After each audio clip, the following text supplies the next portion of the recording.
నెల్లూరు జిల్లా పోలీసు కార్యాలయంలో ప్రజా సమస్యల పరిష్కార వేదిక కార్యక్రమాన్ని ఎస్పీ అజితా వేజండ్ల నిర్వహించారు. ఈ సందర్భంగా ఆమె నేరుగా పలువురు బాధితుల వద్దకే వెళ్లి సమస్యను అడిగి తెలుసుకున్నారు. ఎస్పీ మేడం తమకు త్వరితగతిన న్యాయం చేయండంటూ గ్రీవెన్స్ కి వచ్చే ప్రతి అర్జీని క్షుణ్ణంగా పరిశీలించి బాధితులకి త్వరితగతిన న్యాయం జరిగేలా చూడాలని పోలీసు అధికారుల్ని ఎస్పీ ఆదేశించారు. ఈ కార్యక్రమంలో అడిషనల్ ఎస్పీ సిహెచ్ సౌజన్య, డీఎస్పీలు, సీఐలు, పోలీసు అధికారులు, సిబ్బంది పాల్గొన్నారు.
రాగి ఇత్తడి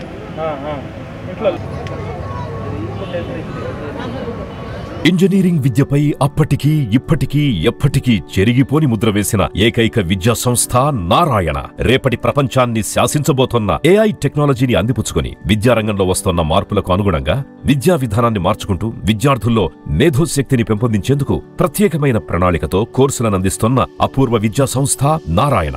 నాక్ మరియు ఎన్బీఏ గుర్తింపు పొంది 27 సంవత్సరాల అనుభవంతో అత్యున్నత ప్రమాణాలతో ఇంజనీరింగ్ విద్యకు సరికొత్త దశ దిశ చూపుతున్నాయి నారాయణ ఇంజనీరింగ్ కళాశాలలు. అండర్ గ్రాడ్యుయేషన్ మరియు పోస్ట్ గ్రాడ్యుయేషన్ కోర్సులను అటానమస్ కరికులం ఆధారంగా అందిస్తూ 2024-25 విద్యా సంవత్సరంలో 50కి పైగా ఎంఎన్సీ కంపెనీలలో 600కు పైగా ఉద్యోగ అవకాశాలు పొంది మరియు వాటిలో అత్యధిక ప్యాకేజ్ 12 lakhs per annum సాధించిన ఘనత నారాయణదే. ఏఐసిటిఈ ద్వారా గుర్తింపు పొందిన idea labs, drones, 3D printer, Juniper network centre of excellence, robotics, IoT centre of excellence ల్యాబులు కలవు. అడ్మిషన్లకై సంప్రదించండి. నారాయణ ఇంజనీరింగ్ కళాశాలలు, నెల్లూరు మరియు గూడూరు.